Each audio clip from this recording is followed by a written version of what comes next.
Muy buenas tardes a todos y cada uno de ustedes. Sean bienvenidos a este tiempo de reflexión, a este tiempo de predicación, de enseñanza. Como ya saben, estamos hablando sobre el Evangelio según Marcos, el Evangelio más corto de todos, pero con una carga teológica muy valiosa para nosotros. Antes de iniciar con la reflexión de esta tarde, me gustaría hablarles un poquito de una secta famosa que existió en el tiempo de Jesucristo. En el tiempo de Jesús existieron muchas sectas, y si alguien me pregunta qué es una secta, bueno, es un movimiento con tintes religiosos, pero que se caracteriza por la autoridad del hombre y no la de Dios. Por definición, eso sería una secta. Un grupo que tiene fines religiosos, pero donde es el hombre quien toma la autoridad, quien es la cabeza. Y en aquellos días, en el tiempo de Cristo, existían muchas sectas en el judaísmo, pero al menos había dos sectas predominantes. Una era la secta de los fariseos o los puros, secta de clase media, que era la secta oficial del judaísmo en aquellos días, una secta que se caracterizaba por la hipocresía, por el legalismo, y en cuanto a su doctrina, ellos creían en la resurrección de los muertos, creían en la predestinación, creían en las Sagradas Escrituras, pero también creían en la interpretación de los ancianos como autoridad. Sin embargo, aparte de esta secta conocida como la secta de los fariseos, hay una secta que no es tan influyente en doctrina, pero sí muy influyente en la política de Israel. Y esta secta no es de clase media, es la secta que por excelencia sostiene económicamente el templo y la economía de todo Israel. Es la secta precisamente de los sacerdotes del tiempo de Jesús, Anás y Caifás. Es la secta que tenía en su mayoría a los miembros del Sanedrín, el Consejo de Ancianos. Me refiero a la secta de los saduceos. Una secta que aparece en el Nuevo Testamento, sobre todo en los Evangelios, pero que tuvo sus orígenes en el periodo intertestamentario, probablemente unos 2 siglos antes de Cristo. Ellos dicen ser descendientes del sacerdote Sadoc. No sabemos si eso es verdad o no es verdad. Una secta que siempre estuvo apoyando al gobierno en curso, llámense la dinastía de los Asmoneos, llámese el imperio griego, llámese también los romanos. Y eran personas poderosas, influyentes económicamente, políticamente, socialmente, pero tenían unas cuantas diferencias con la secta de los fariseos. Para que me entiendan más o menos, los fariseos eran la secta conservadora y los saduceos eran la secta liberal. Por una parte, los fariseos, la secta conservadora, creían en la resurrección de los muertos, creía en la predestinación divina, creía en la obra de Dios sobrenatural en este mundo, como los milagros, señales, prodigios, y creían que las Sagradas Escrituras eran autoridad, desde el Génesis hasta Malaquías, es decir, tanto los escritos de Moisés como los escritos de los profetas.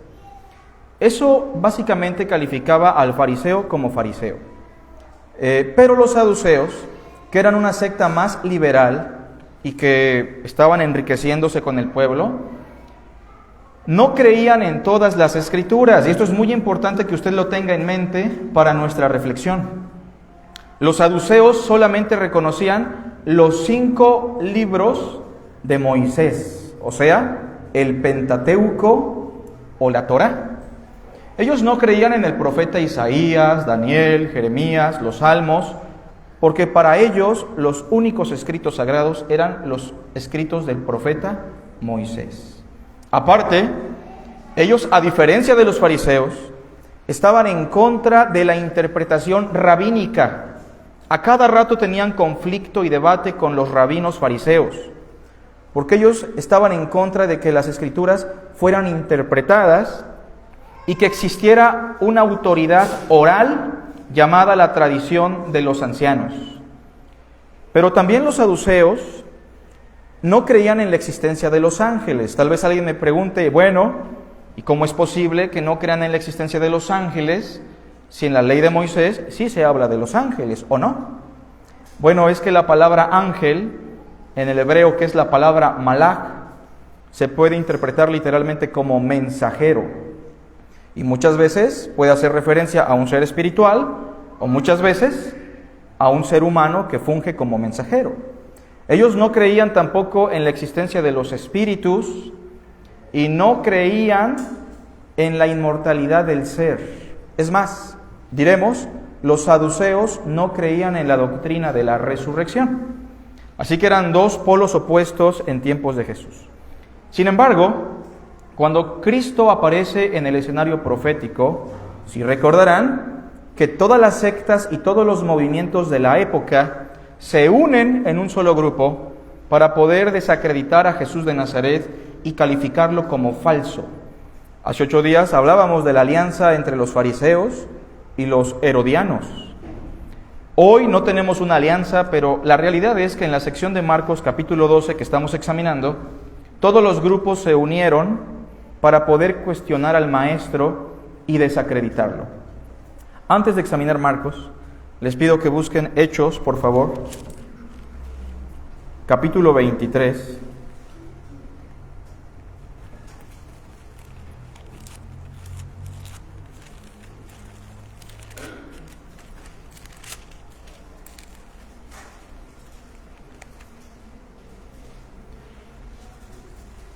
Y le vamos a dar lectura al versículo 8. Es un versículo aislado, pero que nos ayuda a reforzar lo que estamos diciendo en este momento. Todos juntos. Porque los saduceos dicen que no hay resurrección, ni ángel, ni espíritu. Pero los fariseos afirman estas cosas. Bueno, con este verso lo que quiero lograr es que usted note cómo existía una división doctrinal, denominacional, ya desde aquellos días, en el judaísmo. Pero lo que sí queremos reconocer es que ambos grupos odian a Jesús, aborrecen a Jesús. No solamente ellos, también los herodianos, muchos escribas, incluso los romanos. Bueno, ahora sí, demos lectura a Marcos 12. Hoy reflexionamos sobre la pregunta que tiene que ver con la resurrección. Marcos capítulo 12, versículo 18. La pregunta sobre la resurrección. Estamos en una sección de preguntas. Al maestro se le pregunta, se le cuestiona, la mayoría de las veces con malicia, con perversidad. En unas cuantas ocasiones le preguntarán con sinceridad. Y hace 8 días reflexionábamos sobre la pregunta que le hicieron al maestro. ¿Es lícito dar tributo a César o no? Hoy la pregunta tiene que ver sobre la resurrección. Recordemos que para los saduceos la resurrección no existe. Y para ellos la resurrección es una doctrina absurda. Así que ellos vienen al maestro Jesús de Nazaret, verso 18, y le preguntan. Dice así: entonces vinieron a él los saduceos, que dicen que no hay resurrección. Y le preguntaron diciendo: Maestro, Moisés, recuerden que ellos solo creen en los escritos de Moisés, Moisés nos escribió que si el hermano de alguno muriere y dejare esposa, pero no dejare hijos, que su hermano se case con ella y levante descendencia a su hermano.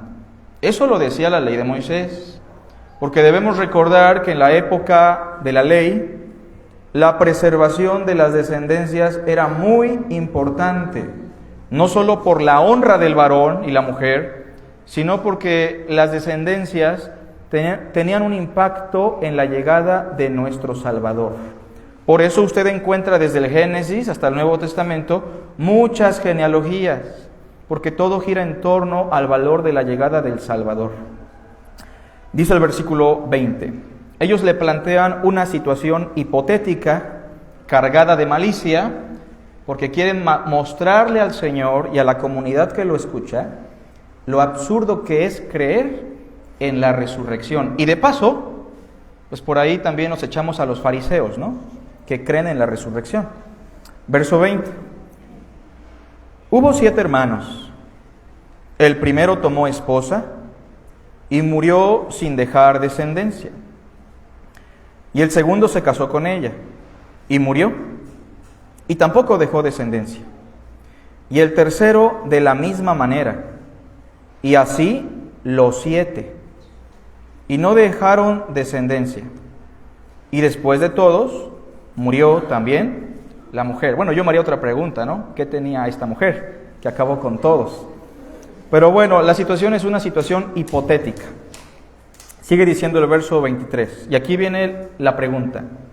En la resurrección, pues, cuando resuciten, ¿de cuál de ellos será ella mujer? Ya que los 7 la tuvieron por mujer. ¿Qué pregunta, no? Bueno, Cristo se da cuenta de su malicia, de su mala intención. Acuérdense, el arte de saber, escuchar. Y el arte de saber, confrontar y guiar a la reflexión. Entonces, respondiendo Jesús, les dijo, ¿no erráis por esto, porque ignoráis las Escrituras? Apelando a que ellos rechazan los salmos, los profetas y los otros libros. Miren, no les estoy diciendo que este tipo de preguntas ignorantes y absurdas que ustedes me hacen es porque no creen en toda la Biblia. ¿Se entiende la idea? Es porque rechazan los otros libros. Ustedes están equivocados porque ignoran las Escrituras y también el poder de Dios. Porque cuando resuciten de los muertos, ni se casarán, ni se darán en casamiento, sino serán como los ángeles que están en los cielos. Pero respecto a que los muertos resucitan, noten eso, ¿no habéis leído en el libro de Moisés, en el Éxodo 3:6, cómo le habló Dios en la zarza diciendo, todos juntos, yo soy el Dios de Abraham, el Dios de Isaac y el Dios de Jacob? Dios no es Dios de muertos, sino Dios de vivos. Así que vosotros mucho erráis. La pregunta sobre la resurrección. Por una parte, vamos a tratar de reflexionar sobre esta porción a partir de otras preguntas. En primer lugar, número 1, preguntémonos ¿por qué se cuestiona la resurrección? Es una pregunta muy importante. ¿Por qué los saduceos o cualquier persona en nuestro mundo se atreve a cuestionar la resurrección? Y la respuesta, digamos, no es tan sencilla. Tenemos que responder de manera sistematizada. ¿Por qué la gente niega la resurrección? ¿Por qué la gente la cuestiona? Porque aún en el ámbito de la fe, en el ámbito del cristianismo, se cuestiona muchas veces la resurrección de los muertos. Hoy día muchos cristianos tienen la idea de que van a resucitar como espectros, como fantasmas, como espíritus, y no reconocen o no quieren creer lo que dice el Señor, que cuando Cristo resucitó como el primer modelo de la gran resurrección, Él resucitó de carne y hueso, siguiendo como hombre, como humano. En el cristianismo en los primeros siglos hubo sectores que negaron la resurrección, como fue la iglesia de los Corintios. En el capítulo 15 usted puede encontrar cómo ellos negaban la resurrección. Pero también hubo otro grupo a finales del primer siglo, que fue el grupo de los gnósticos, que creían que la materia era mala, era perversa, y en consecuencia negaban tanto la encarnación del Señor como hombre, como la resurrección del cuerpo. Pero la pregunta sigue en el aire. ¿Por qué se cuestiona la resurrección de los muertos? Bueno, en primer lugar diremos, se cuestiona porque está asociada a las enseñanzas de Cristo. Porque la resurrección está asociada a la enseñanza de Jesús. Usted hable del amor con sus amigos de trabajo y no habrá ningún problema. Pero usted diga que Jesús dijo, ámense los unos a los otros, y en ese momento se da la disensión, en ese momento se da el conflicto. Usted hable de la importancia de las familias, del matrimonio, pero usted diga que Jesús ha dicho que el que los hizo en el principio, varón y hembra los hizo, y en ese momento hasta problemas legales puede tener. Hablemos de moralidad, hablemos de ética, hablemos de religión, pero mencionar a Jesús aún en el contexto del cristianismo provoca disensión, enojo, furia negativa, cuestionamiento. ¿Por qué? Porque este es un principio universal que enseñó el Maestro, que por su causa el mundo estaría dividido en dos secciones. Jesús le dijo a los judíos, no piensen que yo vine a traerles la paz mundial. Los judíos tenían esa idea de una paz mundial, terrenal, a la manera de este mundo, y Él les dice, no piensen que yo vine para eso. Yo no vine para traerles la paz mundial, sino una espada, que es una metáfora de división, de conflicto. Porque aquí en adelante, una casa estará dividida en dos partes. El hijo contra el padre, la hija contra la madre, la nuera contra la suegra. Y los enemigos del hombre serán los de su propia casa. ¿Por qué causa? Por mi causa. O como reflexionábamos en la oración, Jesús advirtió y dijo, bienaventurados son cuando por mi causa los persigan, digan toda clase sobre ustedes mintiendo, toda clase de mal. Así que en primer lugar diremos que se cuestiona la resurrección porque la enseñó ¿quién? Jesús, porque fue promovida por Cristo. Si lo hubiera dicho un filósofo griego, no habría problema. Hasta lo estudiaríamos en la universidad, en la escuela. Si lo hubiese dicho un pensador del Renacimiento, no habría problema. ¿Cuál es el gran problema? Que lo dijo Jesús. Menciona a Jesús y tendrá problemas. No con todos, pero con un gran sector de nuestra población. Esa es la primera razón, y es que recuerden que los saduceos no tienen tanto problema con las doctrinas. Su problema es con una persona, con Jesucristo. Los fariseos tienen problema con Jesucristo y se unen, se ensamblan en oposición en contra de Jesús de Nazaret. Esa es la primera razón. Pero ¿cuál es la segunda razón por la que se cuestiona la resurrección? Inciso B. La segunda razón es porque se ignoran las Escrituras. Hoy vivimos en tiempos de ignorancia. Y es triste porque la reforma protestante en el Renacimiento, en el siglo XVI, lo que buscaba es regresarle al pueblo las Sagradas Escrituras, promover la lectura, promover la redacción, promover la reflexión. Pero hoy tenemos hermanos que aunque reconocen los escritos sagrados como autoritarios, no leen su Biblia, no reflexionan en ella, o simplemente hay pretextos, muchas veces legítimos. Mi trabajo no me deja, mi vejez no me deja, nunca fui bueno para leer. Y hermanos, estos son argumentos que no podemos poner delante de Dios. Los saduceos sí leían. El problema de los saduceos es que ellos voluntariamente querían ignorar los escritos sagrados. Quiero que lean con atención el capítulo 12, versículo 24. Después de que los saduceos plantean la situación hipotética de la mujer que tuvo 7 varones y de cuál de todos se va a quedar con ella, el Señor les dice en el verso 24, Entonces, respondiendo Jesús, les dijo, todos juntos, no erráis por esto, porque ignoráis las Escrituras. Inciso B, ¿por qué se cuestiona la resurrección? Porque se ignoran las Escrituras.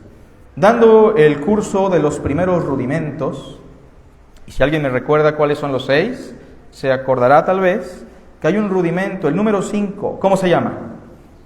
La resurrección de los muertos.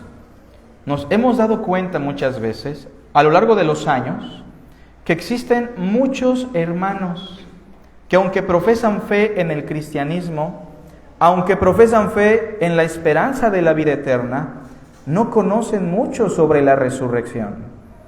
Por una parte, creo que nuestro cristianismo está más enfocado en la crucifixión, cosa que no está mal, pero dejamos de lado la enseñanza de la resurrección, que algún día vamos a ser levantados del polvo de la tierra con este mismo cuerpo de carne y hueso, pero sin las limitantes que tenemos actualmente, ¿como cuáles? Como el tiempo, el espacio, la muerte, la enfermedad, la decadencia. Esas limitantes dejarán de existir. Pero preguntas como, hermano, ¿y será que nos vamos a conocer? ¿Y será que vamos a poder reconocer a la persona? ¿Y será que vamos a poder interactuar? ¿Y será que podremos comer? Muchas veces reflejan que hay preguntas sinceras. Pero hermanos, pregunto, ¿quién es el modelo de nuestra resurrección? Y pregunto, ¿lo pudieron tocar? ¿Sabían que era el Maestro cuando se les reveló? ¿Comió con ellos? ¿Era de carne y hueso? No pensemos que seremos espectros flotantes como Gasparines, saltando de nube en nube con un arpa y que vamos a atravesar las nubes, ¿no? Esa no es la idea. Seguiremos siendo humanos, de carne y hueso como el Señor. Porque como Él dijo, porque yo vivo, ustedes también vivirán. Bien, en ese sentido quiero enfatizar, si muchas veces no entendemos la resurrección o no dimensionamos la grandeza de lo que eso implica, es porque ignoramos las Escrituras. O muchas veces incluso lo podemos cuestionar, porque estamos ignorando la información contenida en las Sagradas Escrituras. Así que la segunda razón es esa. Cuestionan la resurrección, en primer lugar, porque están en mi contra, dirá Jesús, con respecto a los saduceos. Y cuestionan la resurrección, y en nuestro caso muchas veces ni la entendemos, porque ignoramos las Escrituras. Lo tercero, inciso C, se cuestiona la resurrección porque también se ignora el poder de Dios. Vean lo que dice el versículo 24 al final. No erráis por esto, porque ignoráis las Escrituras, todos juntos, y el poder de Dios. No sé si recuerdan que les explicaba que a diferencia de los fariseos, los saduceos no creían en lo sobrenatural. Eran una secta que no creía en los milagros, que no creía en las señales, en los prodigios. Y yo pregunto, hermanos, ¿creemos en el Dios que hace milagros o no? ¿Creemos en un Dios que es poderoso?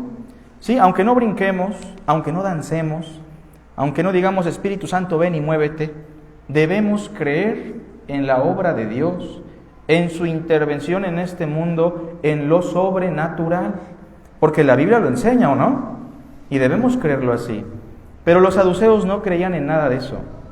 Todo lo explicaban a partir del razonamiento humano y no aceptaban ni la existencia de los ángeles ni la existencia del poder de Dios en lo sobrenatural. Y en ese sentido Cristo los cuestiona y les dice, ustedes están equivocados porque ignoran las Escrituras e ignoran el poder de Dios. La resurrección no es absurda si consideras el poder de Dios. Hay preguntas que circulan muchas veces sobre la resurrección y el poder de Dios. Hermano, ¿y si me creman? ¿Será que Dios me pueda resucitar? Respondamos a esa pregunta, ¿sí o no? ¿O será que si me sepultan es la única forma en la que Dios me podrá resucitar?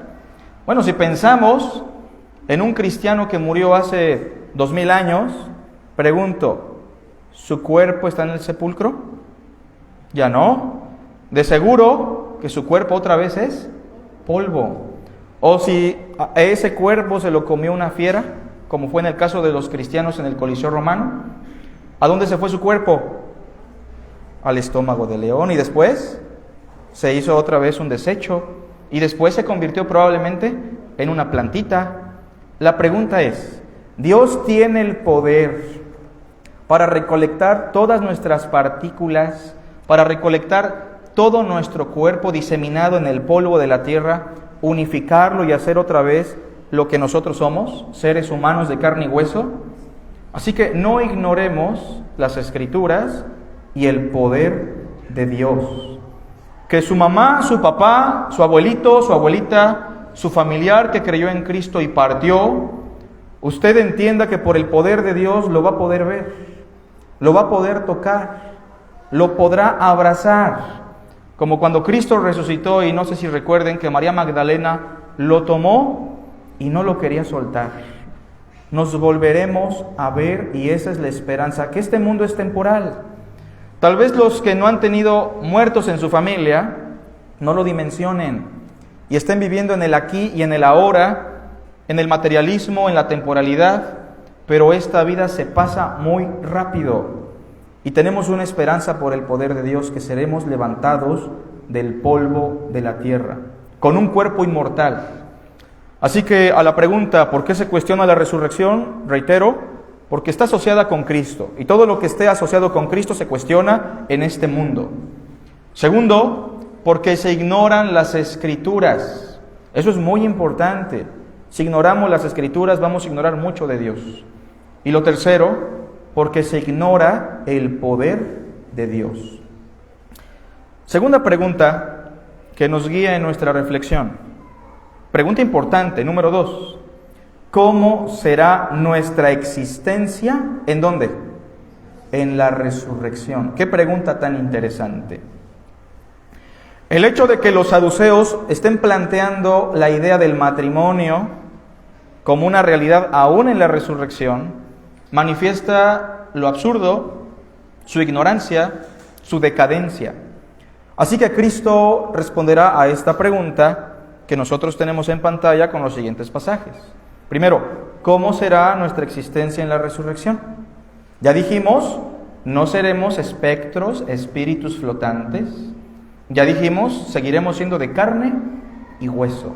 Nos vamos a conocer, nos vamos a poder palpar, pero no tendremos las limitantes de esta vida. Y yo quiero que noten lo que dice el versículo 25. Cristo dice: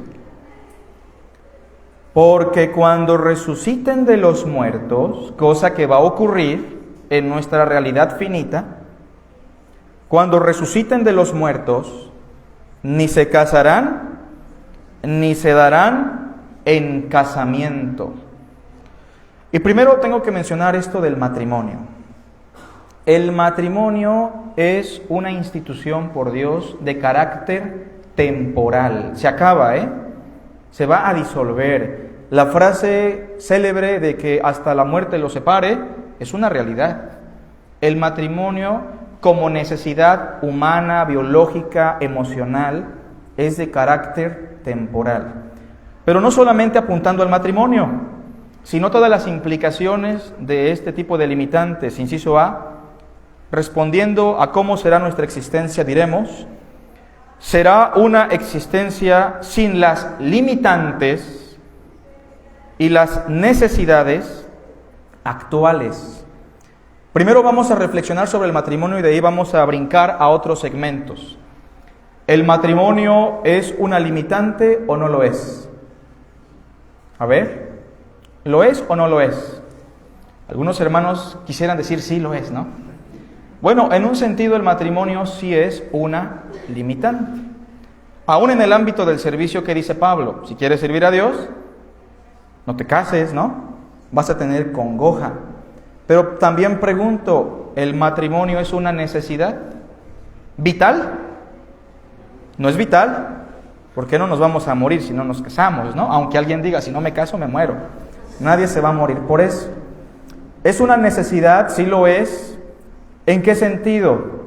¿Es una necesidad emocional en todo ser humano?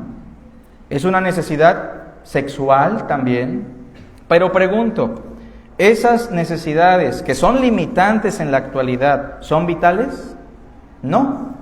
Pero brincando ya a otro tipo de limitantes que no tienen que ver con el matrimonio, pensemos, ¿qué otras limitantes y necesidades tenemos actualmente en este cuerpo? ¿Alguna? ¿Comer? ¿Comemos por gusto? A ver, ¿quién come por gusto? Bueno, a veces comemos por gusto, ¿no?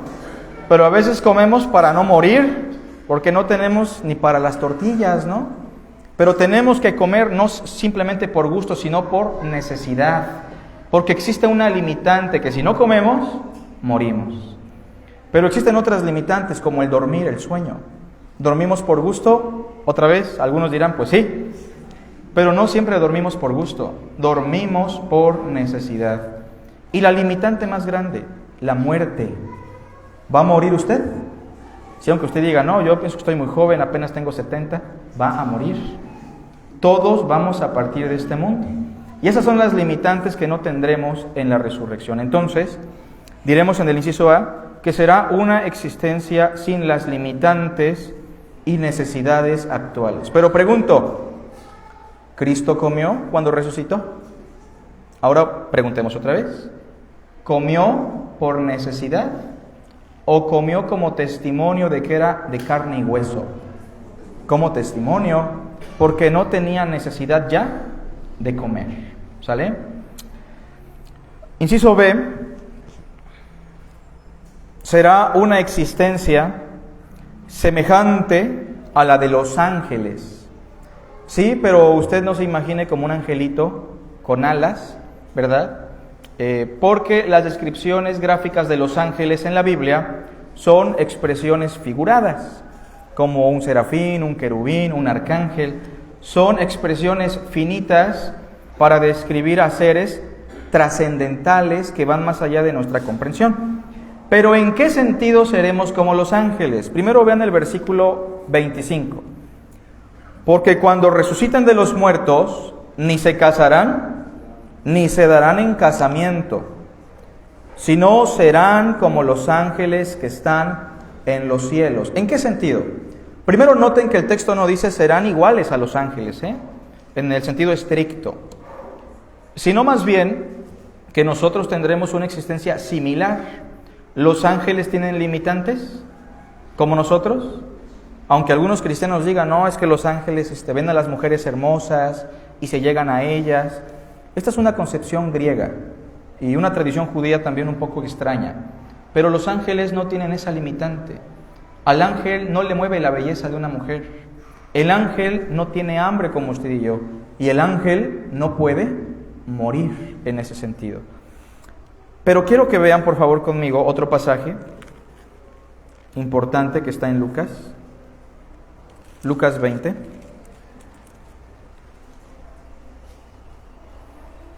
Aquí se explica mejor en qué sentido seremos semejantes o iguales a los ángeles.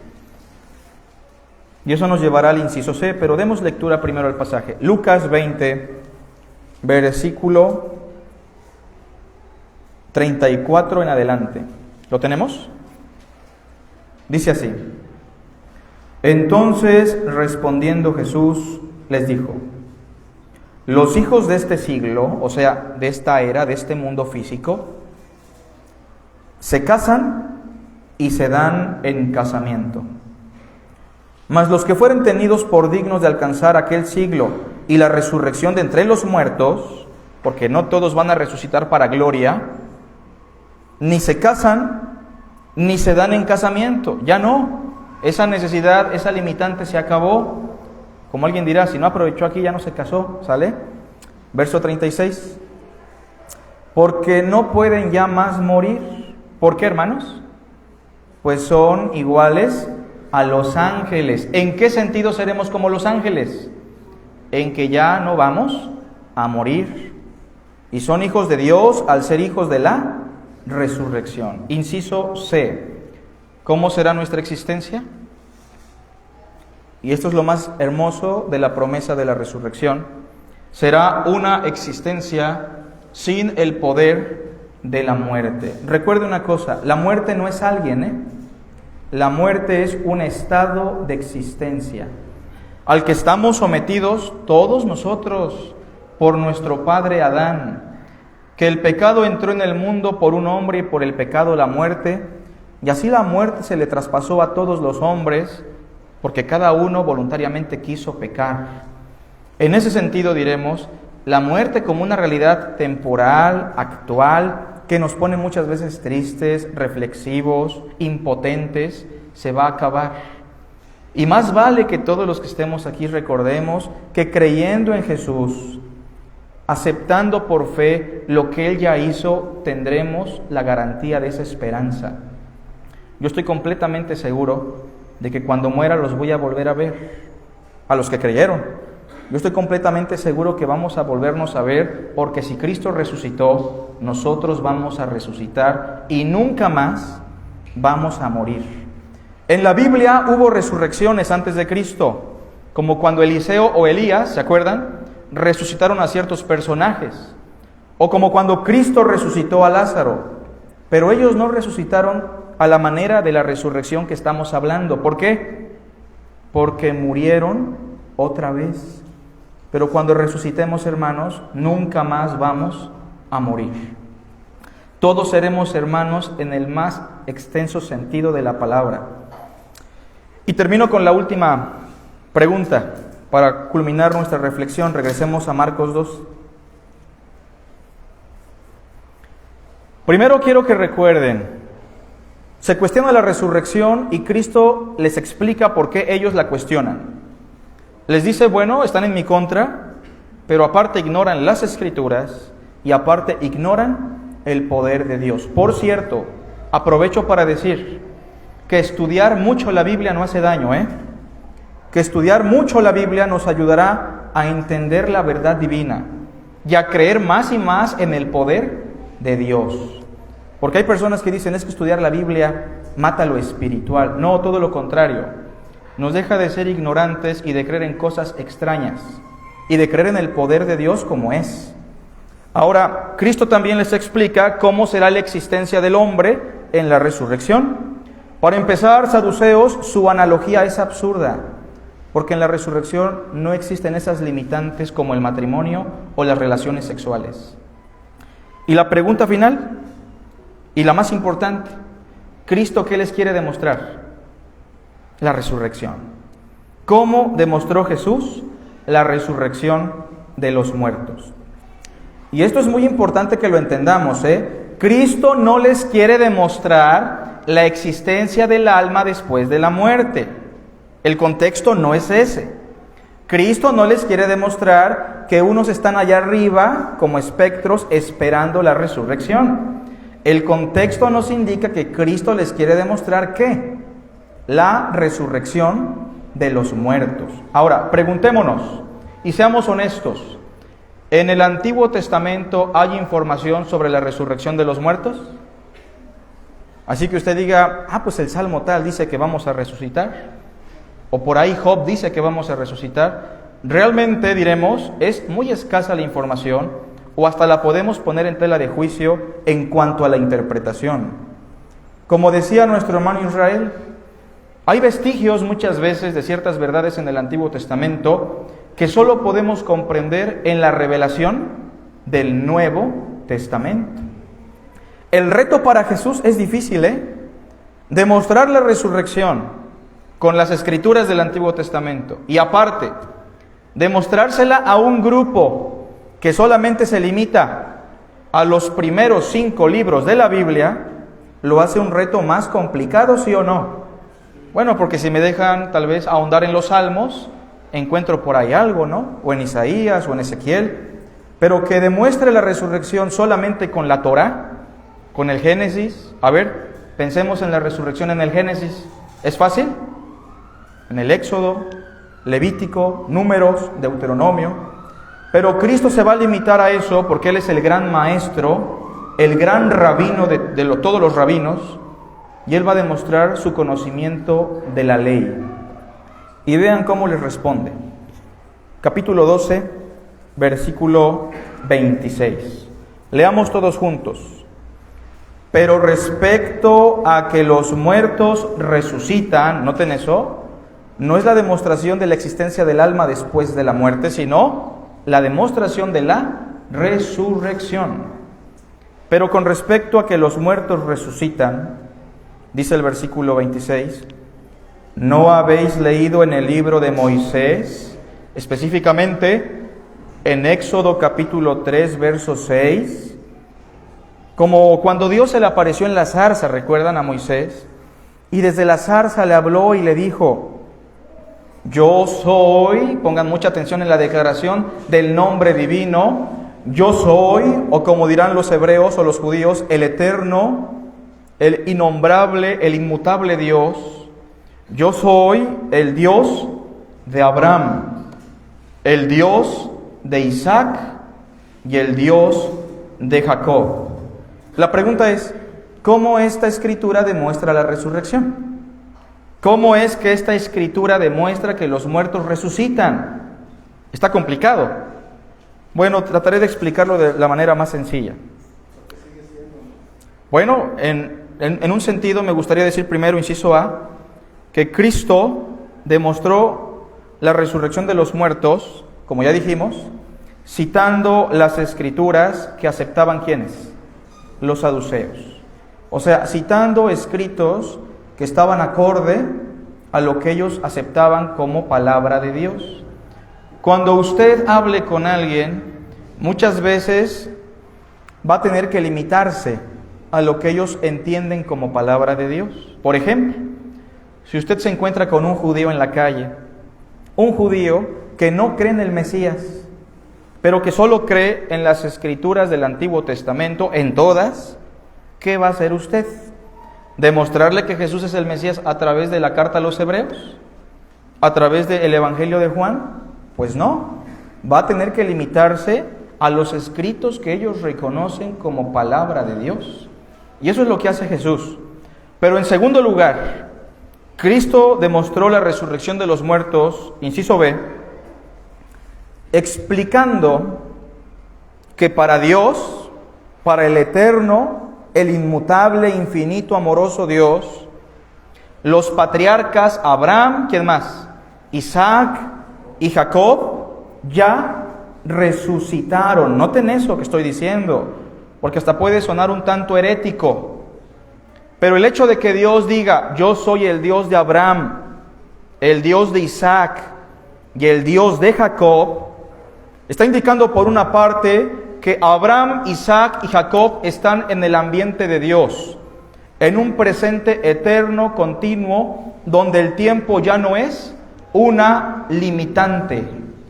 Y que aunque para nosotros los patriarcas estén sepultados en el polvo de la tierra, para Dios ellos ya están resucitados y con Dios, porque para Dios el tiempo no es una limitante.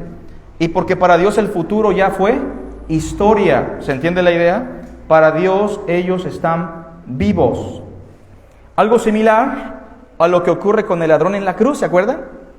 El ladrón en la cruz está clavado y se da cuenta que va a perecer ya, en unos minutos va a morir. Tal vez el cartel que tenía el Señor sobre la cabeza y lo que escuchó tiempo atrás sobre Jesús, le fue una luz importante porque le dijo, acuérdate de mí, ¿cuándo? Cuando vengas en tu reino. ¿El ladrón sabía sobre la resurrección o no? ¿Sabía sobre la segunda venida? Sabía sobre la plenitud del reino, tenía información. Y le dijo, en otras palabras, yo sé que me voy a morir, yo sé que voy a estar en el polvo de la tierra sepultado, y que pueden pasar muchos años, pero no seas malo. Cuando regreses, acuérdate de mí. El ladrón no dice nada malo, lo dice bien porque él lo dice en las limitantes de su existencia, de su temporalidad, de su finitud. Pero ¿cómo le responde el maestro? Como si le dijera, no te preocupes, no tienes que esperar tanto, porque hoy mismo estarás conmigo en el paraíso. Lo mismo dijo el Señor sobre Abraham. Abraham, vuestro padre, como dirá Hebreos, toda su vida se la esperó, se la pasó esperando ver esa ciudad gloriosa, ese día glorioso, y en esta vida él se consideraba solo un extranjero y peregrino. Pero aunque Abraham vuestro padre se gozó de que había de ver mi día, ¿saben qué pasó? Ya lo vio y se gozó. De manera que, desde mi punto de vista, y es simplemente mi perspectiva, porque hay muchas perspectivas en el cristianismo sobre esta situación, Cristo demuestra la resurrección de los muertos, inciso B, explicando que para Dios los patriarcas ya resucitaron. Miren, cuando Moisés y Elías se aparecieron en el monte de la transfiguración, ¿eran espectros? ¿O lo pudieron reconocer Pedro, Juan y Jacobo? Los reconocieron muy bien, hermanos. No eran espectros flotantes. No tenían un cuerpo intermedio antes de la resurrección. Para Dios el tiempo no es una limitante. A la pregunta, ¿dónde están mis muertos entonces? ¿Dónde está papá? ¿Dónde está mamá? ¿Dónde están mis hermanos, hermanas que murieron en la pandemia? Diremos, para nosotros, bajo esta realidad están en el polvo de la tierra, sepultados. Y nosotros esperamos que Dios los levante. Pero para Dios, para su eternidad, para su esencia, donde el tiempo no es una limitante, ellos ya están en un cuerpo glorioso y no esperan nada, pues para Dios todos viven. Inciso 6, termino, hermanos. Cristo demuestra la resurrección, inciso C, explicando la resurrección desde la perspectiva de Dios. Eso es muy importante. Si Cristo explicara la resurrección desde la perspectiva del hombre y la temporalidad, sería otra cosa. Pero Cristo explica la resurrección desde la perspectiva de Dios. Pregunto, ¿Dios está esperando algo? No, Dios no espera, hermanos. Dios es infinitamente eterno. Y de la manera que está establecido para los hombres, que mueran una sola vez y después aparecen ¿en dónde, hermanos? En el día del Señor, en el día del juicio. En ese sentido diré, y termino, si alguien aquí no tiene esperanza, no sabe a dónde va a ir cuando muera, no sabe dónde están sus familiares, les diremos hoy, en Cristo no solamente hay una esperanza de resurrección, Cristo hoy puede perdonarle sus pecados, darle salvación. Y Cristo promete que aunque usted muera con un cuerpo viejo, arrugado, decadente y enfermo, en el día del juicio Él levantará su cuerpo y lo transformará de esa humillación para que sea un cuerpo semejante a su cuerpo glorioso cuando Él resucitó. Así que aquí tenemos hermanos que ya se ven más viejitos, otros con achaques, otros con enfermedades, pero vuelvo a repetir, Jesús dijo, yo soy la resurrección y la vida. El que cree en mí, aunque esté muerto, vivirá. Y todo aquel que cree en mí, no morirá eternamente. Y le preguntó a esta mujer, ¿crees esto? La mujer dijo, sí, Señor, yo he creído que tú eres el Cristo, el Salvador del mundo. Pero con respecto a los que duermen, dice Pablo, no quiero que se pongan tristes, como los otros que no tienen esperanza. Porque si creemos nosotros como cristianos que Jesús murió y resucitó, cuando Cristo venga, Dios también traerá con Jesús, ¿a quiénes? A los que durmieron en Él. Por lo cual os decimos esto en palabra del Señor, que si Cristo viene, nosotros los que estemos vivos no nos vamos a adelantar a los muertos, No se preocupen, porque pueden pensar, ¿y los muertitos? Si Cristo viene, ¿no se los va a llevar?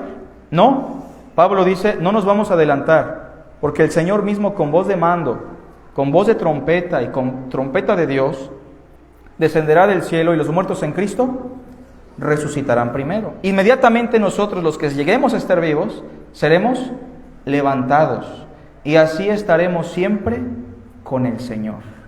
Jesús dijo, no se turbe su corazón, porque la muerte turba a cualquiera, ¿o no? Seas tú o sea tu familiar. No se turbe tu corazón. Si crees en Dios, dijo el Señor, crean también en mí. En la casa de mi Padre muchas moradas hay. Y si así no fuera, yo mismo, ni siquiera Pedro, Juan o Pablo, yo mismo se los hubiera dicho. Voy pues a preparar lugar para vosotros. Y si me fuere y os preparare el lugar, voy a venir otra vez y los voy a tomar conmigo para que donde yo estoy, ustedes también estén. Y si saben a dónde voy, saben el camino. ¿Qué le dijo uno de los discípulos? Señor, no sabemos a dónde vas. ¿Cómo pues sabremos el camino? Respondió Jesús, se lo saben. Yo soy el camino y la verdad y la vida. Y ninguno viene al Padre si no es por mí. Hagamos una oración y terminemos nuestra reflexión. Padre Santo, te agradecemos por tu santa y poderosa palabra. Te pedimos que el poder de la resurrección de Cristo hoy pueda transformar el corazón de aquellos que aún no han pasado de muerte a vida. Bendice lo que resta de nuestro servicio, Señor. Bendice todo lo que vamos a hacer en esta mañana y en esta tarde. Te lo rogamos, Dios, en Cristo Jesús. Amén.